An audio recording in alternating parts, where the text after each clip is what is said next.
एक और बड़े विषय की जो कि संसद का ही है, और वो विषय है संसद में इमरजेंसी के प्रस्ताव पर किस तरीके से हंगामा मचा।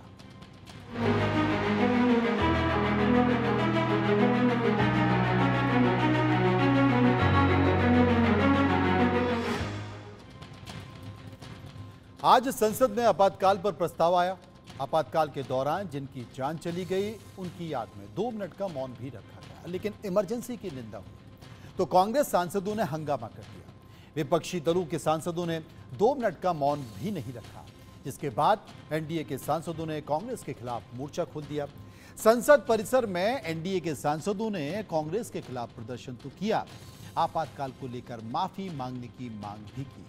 साथ ही संविधान की दुहाई देने वाले इंडिया गठबंधन को भी सवालों के कटघरे में खड़ा कर दिया। हालांकि अब सवाल है कि जिस इमरजेंसी पर राहुल गांधी माफी मांग चुके हैं, उसी इमरजेंसी के खिलाफ निंदा प्रस्ताव के कांग्रेस का दर्द क्यों है। आज इसी मुद्दे पर हम चर्चा करेंगे। इस मुद्दे पर जनता क्या कहती है आपको दिखाएंगे, लेकिन इसके पहले इसी विषय को लेकर एक रिपोर्ट तैयार की है। इस रिपोर्ट पर नजर डालिए, उसके बाद विस्तार से चर्चा। ओम शांति।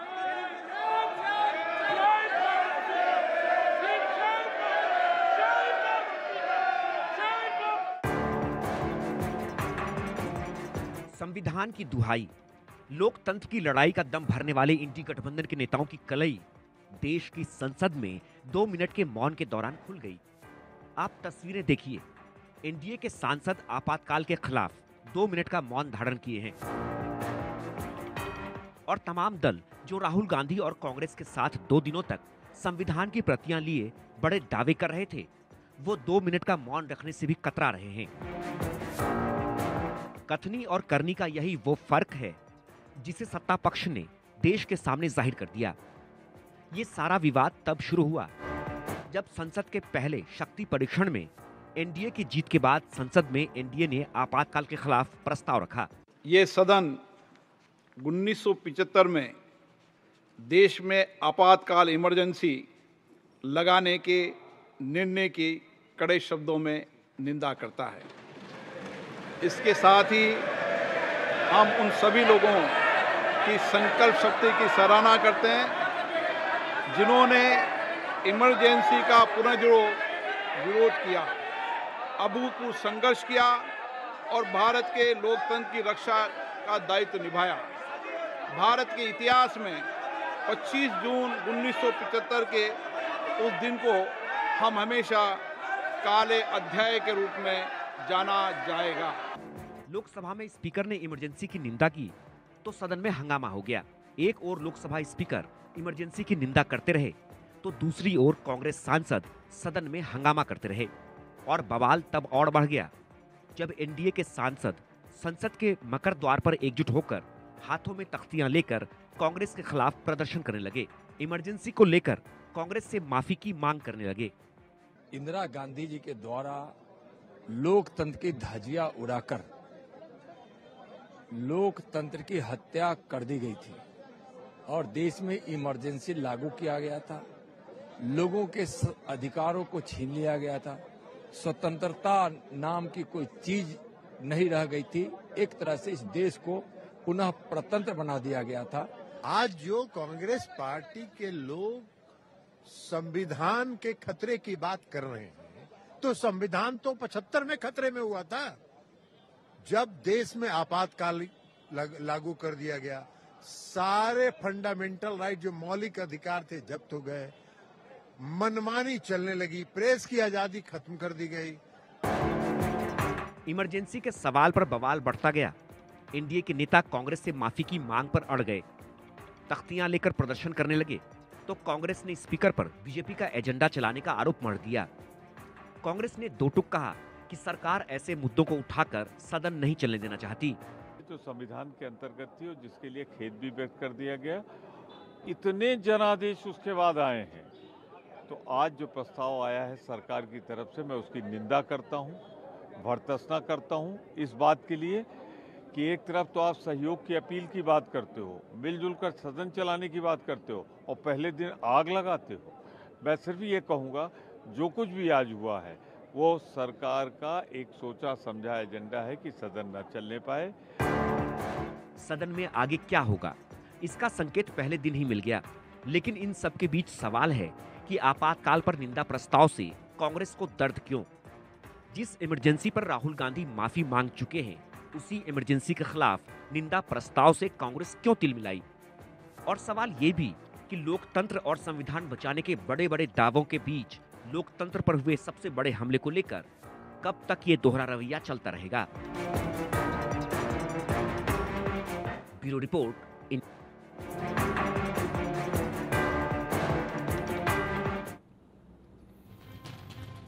चर्चा कर लेते हैं। आपने जो तस्वीरें देखी, उन्हीं तस्वीरों के मद्देनजर हमने कुछ सवाल लोगों से पूछे, लोगों ने उस पर अपनी राय दी है। और जो सवाल पूछे उसमें पहला सवाल कि संसद में कांग्रेस और साथी दल आपातकाल पर मौन में शरीक नहीं हुए, आपकी राय? 36% लोगों ने कहा सही किया, 57% लोगों ने कहा गलत किया और 7% लोग इस पर कुछ भी कहना नहीं चाहते। कुछ पैनलिस्ट इस वक्त हमारे साथ मौजूद हैं, समझने की कोशिश करेंगे। रमन मलिक जो कि प्रवक्ता बीजेपी, नेता बीजेपी हैं, चंद्रमोहन शर्मा कांग्रेस के प्रवक्ता और सुरेंद्र सिंह लाली राजनीतिक विश्लेषक हैं। सुरेंद्र सिंह लाली के पास में चलूंगा। 25 जून 1975 वो दिन जिस दिन इमरजेंसी लगाई इंदिरा गांधी ने, और जिस तरीके से एक नैरेटिव सेट करने की कोशिश की जा रही है लाली साहब, ये बताने की कोशिश की जा रही है कि संविधान की रक्षा बहुत जरूरी है। विपक्षी दलों का हर सांसद अपने हाथ में संविधान की किताब रखकर ये बताने की कोशिश कर रहा है कि अगर वो संसद में आया है तो संविधान की रक्षा के लिए। अगर ये तस्वीर नहीं होती तो शायद आज का दिन नहीं होता जो संसद में मौन रखा जाता। मनोज जी नमस्कार। और मैं एज अ पेरेंट इस डिस्कशन में आना चाहूंगा क्योंकि राजनीति का पक्ष रखने के लिए यहाँ काबिल लोग हैं जी। मनोज जी, 65% हमारी जो मुल्क की आबादी है वो 35 साल से कम की है। और एक पार्टी विशेष जो इमरजेंसी की बात करती है, दूसरी फ्रीडम स्ट्रगल की बात करती है, जो जिनको हम जेन एक्स, जेन जीज और मिलेनियर्स कहते हैं, अब इनका क्या लेना देना है इससे? क्योंकि इनका कोई इमोशनल कनेक्ट तो है नहीं है। जो हमारा यूथ है वो इसीलिए शायद पब्लिक लाइफ में नहीं आना चाहता, इसीलिए शायद पॉलिटिशियन की इतनी अच्छी रेपुटेशन नहीं है, बड़ी माजरत के साथ कहना चाहूंगा, क्योंकि वो प्रॉब्लम नहीं सुनना चाहता जो उनके पैदा होने से भी 25-50 साल पहले घटी थी। वो सोल्यूशन चाहता है। बहुत सही। ये वो यूथ है जिसकी स्टोरी इंस्टा की 24 घंटे के बाद खत्म। हमने लोगों से पूछा कि क्या इंदिरा गांधी के आपातकाल वाले फैसले पर कांग्रेस आज भी दुविधा में है? 65% लोगों ने कहा हाँ दुविधा में है, 34% ने कहा नहीं है और 1% इस पर कुछ भी कहना नहीं चाहते। आपको याद होगा राहुल गांधी ने इसी मसले पर माफी मांगी, तब जबकि विपक्ष लगातार राहुल गांधी से इमरजेंसी की यानी कि आपातकाल को लेकर सवाल पूछ रहा था। लेकिन वो बात जो सुरेंद्र लाली ने कही कि देश की युवा पीढ़ी जिसे जेनसी कहते हैं, उसका इस मसले पर क्या कहना है? रमन मलिक हमारे साथ बीजेपी प्रवक्ता हैं। रमन साहब, दशकों पुरानी बात, दशकों पुराना जो एजेंडा राजनीतिक पार्टियों का है, क्या आपको लगता है आज वो जरूरी है? आज संसद में अगर संकेत इस बात को लेकर दिया गया तो ये सिर्फ इस बात की काट थी कि राहुल गांधी और विपक्षी गठबंधन के तमाम सांसद अपने हाथ में किताब लेकर संविधान की रक्षा करने की बात कर रहे हैं, वो भी राजनीति कर रहे हैं और ये भी राजनीति कर रहे हैं। मनोज जी, अगर आपका इस तर्क को और लाली साहब के इस तर्क को मैं मानूं जी, तो फिर तो हिस्ट्री का जो एक सब्जेक्ट है वही गायब कर देना चाहिए। उसकी क्या जरूरत है हिस्ट्री? दूसरी चीज सबसे बड़ी, इमरजेंसी लगी, क्यों लगी, कैसे लगी, क्यों संविधान पलटा गया, क्यों प्रियम्बल तोड़ा गया, ये बताना जरूरी नहीं है। नल्ली राइट्स बताने जरूरी नहीं है, मोपला राइट्स क्या हुए थे वो बताने जरूरी नहीं है। या ये भी जरूरी नहीं होगा लाली जी के लिए कि 1984 में जो नरसंहार करा गया था वो भी, उसकी भी बात करनी जरूरी नहीं है, क्योंकि 1984 और आज में तो हो गए ना 30 साल साहब, 40 साल हो गए। क्या करना है बात करके उसकी? चले गई। जो जैसे सैम पेट्रोदा बोलते हैं जो हुआ सो हुआ। क्या ये उचित है? ये उचित नहीं। चंद्रमोहन जी बताएंगे कि ये उचित है या अनुचित है। चंद्रमोहन जी, पॉलिटिकल हिस्ट्री जाने बिना नेशन फॉर्मेशन और नेशन की सस्टेनेंस नहीं हो सकती। अगर इस प्रकार से होता तो नाजियों का हॉलोकॉस्ट क्यों पूरी दुनिया याद रखती, हिरोशिमा की बॉम्बिंग क्यों याद रखती? चंद्रमोहन जी, ये गलत तर्क है। देखिए मनोज भाई, बेसिकली क्या है कि एक सरकार जो 2 बार चुन के सत्ता के अंदर प्रचंड बहुमत में रहे और तीसरी बार अल्पमत में आ जाए, वो डरी हुई कहलाए। डरी हुई क्यों लाए? क्योंकि आज का विपक्ष इतना मजबूत होकर आया है, और उस मजबूत विपक्ष जिन मुद्दों पे जनता की आवाज बनकर आया और जो आवाज वो उठाना चाहता है वो मुद्दे ना उठ पाए। अगर हम आज इलेक्शन जीत के स्पीकर का तो अल्पमत कहां से हो गया सर? आप बोलेंगे डिबेट सुन के तू मैं मत सर, करिए। तो आप ऐसे बातें मत करिए ना राहुल गांधी जैसी। उसे गंभीर तरीके से करने दीजिए। आप राहुल गांधी जैसी बातें कर जाते हैं, फिर उत्तेजित हो जाता है व्यक्ति। सीरियस डिबेट चल रही है। आप लोगों की आदत है पॉपकॉर्न की तरह उछलने की। ये गंभीर डिबेट है तो तर्क सुनने दीजिए ना, कुतर्क मत करिए। तो जब चलिए आप लोग आपस में बात करते रहिए, तब तक मैं एक सर्वे का सवाल ले लूं जो कि लोगों को बताना जरूरी है। सर्वे का तीसरा सवाल कि क्या लोकतंत्र बचाओ वाले इंडिया गठबंधन का आपातकाल पर दोहरा रवैया है? एक्सपोज हो गया। 62% लोगों ने कहा, 32% लोगों ने कहा नहीं हुआ, और 6% कुछ भी कहना नहीं चाहते थे। सुरेंद्र लाली कुछ कहना चाह रहे थे। सुरेंद्र लाली। मनोज जी, मैं रमन मलिक जी के ज्ञान में थोड़ा इजाफा करना चाहूंगा कि अगर मैं ये बात कर रहा हूं कि we don't need to bring the past into the present and negotiate precious parliamentary time, मैं सिख फोरम का मेंबर हूं जो जनरल जीएस अरोड़ा ने बनाई थी, और आज भी हम जस्टिस के लिए लड़ रहे हैं। But when you come into parliament, when you're using the precious time of this large electoral process, then we should worry about unemployment in the country. Then there are a lot of other issues. I am not saying to forget history, and by the way, जो आपने नाजिद का example दिया, 1947 से लेके आज तक जो Israel में टर्मोइल चल रहा है, अगर आप लोग गूगल करेंगे तो आपको पता चल जाएगा। You have to bring the past and educate your youth, but stop living in the past and bring it in any political debate so that you negotiate on the precious parliament time. Raman ji, Raman साहब, जिस बात का जिक्र लाली साहब कर रहे हैं ना कि आपके जो घाव हैं उनको कुरेदने की कोशिश मत करिए। उनको कुरेदेंगे ना तो आपको दर्द होगा, और जब दर्द होगा तो फिर उसकी प्रतिक्रिया भी निकल कर आएगी। मेरे कहने का मतलब है कि राजनीति को सकारात्मक तौर पर लाने की बात जरूर राजनेता करते हैं, लेकिन कहीं ना कहीं राजनीतिक रोटियां सेकी जाती हैं। आप इस बात से इनकार नहीं कर सकते। 25 तारीख को उस भयावह इमरजेंसी का उसकी जयंती है। मैं ये पूछना चाहता हूँ, मैं अपने पिता की, अपने परिवार की बात कर रहा हूँ। मेरे पिता को 18 महीने 17 महीने निकाल के ले गए थे, और जब वो वापस आए थे तो वो अधूरे आए थे, उनके घुटनों के पटोले तोड़ दिए हुए थे। मैं ये पूछना चाहता हूँ कि जिस परिवार ने बर्बरता सही हो, क्या वो उसको भूल जाएगा? क्या देश मीसा को भूल जाएगा? नहीं भूलेगा साहब। ना मैं 84 को भूलूंगा, ना मैं 1975 को भूलूंगा, 1974 को भूलूंगा। मैं नहीं भूलूंगा। क्यों भूलूं? ये मेरे इतिहास की पीड़ा है, ना मैं बंटवारे को। और इस पीड़ा को, चंद्रमोहन जी, इस पीड़ा को रमन साहब ने झेला, उनके परिवार ने झेला, इसलिए वो इसलिए भूलने को तैयार नहीं है। चाहूंगा जो 300 मकानों का, एक तो बीच में रमन जी को बोलिए, बीच में बोले नहीं, इनकी बोलने की आदत बहुत है। जो कैबिनेट पारित करती है, अभी चुप करवाइए तो मैं मून लैंडिंग होती है, या विकास के और कामों की बात होती है, या वो उसको पूर्ण करा जाता है, क्या वो गायब हो जाएगी सरासर? क्या ये गायब हो जाना चाहिए कि जिस ब्रिज की जवाब मांग लेते हैं, चंद्रमोहन जी से जवाब मांग लेते हैं आपकी बातों मोदी जी ने करा, तो वो जो डिले फैक्टर था उसको भी हम भूल जाएं। रमन मलिक जो पूछ रहे हैं चंद्रमोहन जी, उसका जवाब दे दीजिए। पॉलिटिक्स करते हैं साहब, चुप करवा दीजिए। नकारात्मक सिर्फ ये लोग करते हैं। रमन साहब जवाब ले लें। मन बोलते रहेंगे, इनके बड़े नेता जिस हिसाब से मन की बात करते रहते हैं, मन की बात नहीं सुनते। आज विषय क्या है? कौन कहता है कि आप इतिहास की बात मत करो? करो आप इतिहास की बात, लेकिन उस इतिहास से पहले वर्तमान के अंदर जो आपका युवा आज पेपर लीक के कारण सड़कों पे, उसकी बात कौन करेगा? उस वर्तमान के अंदर जो देश का किसान अन्नदाता आपके 2 टाइम के ऊपर तो एक्शन हो रहा है करने के बाद सड़कों पे बैठा है, उसकी बात कौन करेगा?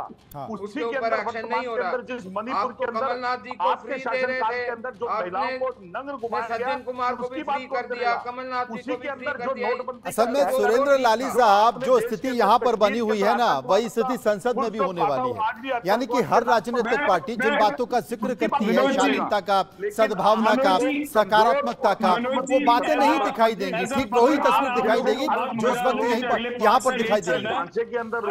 इसराइल के बाद उस मुल्क की जो पास में रहा है वो इस्लामिक रिपब्लिक ऑफ पाकिस्तान। वो हिंदू और मसूद और हनूद और हिंदू के साथ आगे नहीं बढ़ पाए, वो कहां पहुंचे हैं? So as we should connect and educate with the past, but we have to move forward. Or the state of Israel and the state of Islamic Republic of Pakistan एक फ्री केस स्टडी है उन जमातों के लिए जो पाक को present में लाते रहे। बिल्कुल सही बात है। जो लोग पास को प्रेजेंट में ला रहे हैं ना, ये तमाम सारे देश हैं जो इसका उदाहरण है, और जिनकी तस्वीर जो है ना बहुत बदरंग है, उनका जो कैनवस है ना उसमें रंग ही नहीं है। वो भरने की कोशिश जरूर करते हैं, लेकिन वहां पर आपको रंग दिखाई देंगे जो रंग भारत में है। तो भारत के रंगों को संभाल कर रखा जाए। एक और सवाल सर्वे का जो आपके सामने, देश में आपातकाल को लेकर आपकी राय क्या है? 38% लोग कहते हैं कि लोकतंत्र का ब्लैक डे है, 10% लोग कहते हैं संविधान का माखौल है, और 35% लोग कहते हैं दमनकारी फैसला था, और 17% लोग इसमें से किसी विकल्प को चुनना नहीं चाहते। मलिक साहब संक्षेप में एक बार फिर से जवाब बोल दीजिए, सवाल बोल दीजिए। देश में आपातकाल को लेकर आपकी राय हमने लोगों से पूछी। 38% लोगों ने कहा कि लोकतंत्र के दमन की बात थी, 10% लोगों ने अपनी राय इस पर दी है, और 35% लोगों ने कहा कि ये कहीं ना कहीं फैसला गलत था। देखिए, ये तो सारा भारत मानता है कि आपातकाल लगना गलत है, कॉन्स्टिट्यूशन का ब्रेकडाउन गलत है, विपक्ष की आवाज को बिल्कुल आप जेलों में भर दीजिए, वो गलत है। लेकिन मेरा जो बड़ा सवाल ये है कि जिस चीज की माफी राहुल गांधी ने भी एक बार ही मांगी, इंदिरा गांधी ने भी अपने समय पे अपने तरीके से बोला, राजीव गांधी ने अपनी तरफ से बोला, लेकिन आज की जो कांग्रेस है वो जिस गुनाह को ये पूरा परिवार कबूल कर चुका है, उस गुनाह को दोबारा ये कहते हैं कि वो गुनाह को गुनाह बोलिए। तो अगर आपने कोई गुनाह करा है तो उसकी तो भरपाई आप करेंगे। नंबर तो राहुल गांधी माफी मांग चुके हैं, चंद्रमोहन जी की पार्टी के नेता माफी मांग चुके हैं। कुछ पढ़ के लिख के आए हो रमन जी के नहीं आए हो? इस इमरजेंसी की डिबेट पे क्या बोलना पड़े हुए? राहुल गांधी ने माफी मांगी थी या नहीं मांगी थी इमरजेंसी के लिए? तुम्हें इमरजेंसी की डिबेट के ऊपर बोला, वो मेरा वक्तव्य है, मैं बोल दूंगा। तुम अपना बचाव करो, अपने उस नेता का जो मन की बात करता है और झूठ के सिवा कुछ नहीं बोलता। झूठ बोलो और बार बार बोलो और लगातार बोलो। पिछली 17वीं लोकसभा के अंदर डिप्टी स्पीकर आपने बनाया, घोषित इमरजेंसी के अंदर नहीं बनाया। कितनी बार सदन में चर्चा हुई नाम की, कितने बिल पास हुए, उस बिल के अंदर कितनी बार सदन के अंदर विपक्ष की सहमति ली, नहीं ली, और कितने बिल के अंदर राज्यसभा के अंदर बिल पास हुए, उसके अंदर कितनी बार राज्यसभा मेंबर की सहमति ली, नहीं ली। आप घोषित करते हो इमरजेंसी डिक्लेयर और उसके बाद बात करते हो इमरजेंसी की। अगर मेरे नेता ने तो अगर इमरजेंसी ली तो उसके लिए उस गलती को स्वीकारा, लेकिन आपकी पार्टी में तो आज भी इमरजेंसी चल रही है साहब, बोल के देखिए, बाहर फेंक देंगे। आपके कारण धब्बा है देश के अंदर, बोल के देखिए, बाहर फेंक देंगे। राज परिवार के विरोध बोलो और देखो क्या होता है। मणिपुर की हालत बद से बदतर हो गई है। देश का युवा आज सड़कों के ऊपर है। 70 से ज्यादा पेपर आपके असल में सुरेंद्र लाली साहब, विपक्ष लगातार अघोषित इमरजेंसी की बात कर रहा है, तो विपक्ष अगर अघोषित इमरजेंसी की बात कर रहा है तो सत्ता पक्ष तो ये बताने की कोशिश करेगा ना कि घोषित इमरजेंसी आपके ऊपर दाग है, और आपके ऊपर दाग है तो सबसे पहले उसका जवाब दीजिए। आप अघोषित इमरजेंसी की बात मत कीजिए। आप कितने ही सुरेंद्र साहब जैन जी की बात करते रहे, लेकिन जो सबसे बड़ा सवाल है ना कि अगर पुराने मुद्दे नहीं उठेंगे, राजनीतिक रोटियां अगर नहीं सेकी जाएगी, तो लोग महंगाई की बात करेंगे, लोग बेरोजगारी की बात करेंगे, लोग उन मुद्दों की बात करेंगे जिनका जिक्र संकल्प पत्र और घोषणा पत्रों में होता है। और अगर उस पर जिक्र हो जाएगा ना तो फिर जवाब राजनीतिक पार्टी और राजनेता के पास होगा नहीं। मनोज जी, आपने बहुत बढ़िया बात बोली, और मैं आपने जो लफ्ज बोला मैं उसी में से उठा के कहना चाहूंगा कि दाग लगेंगे।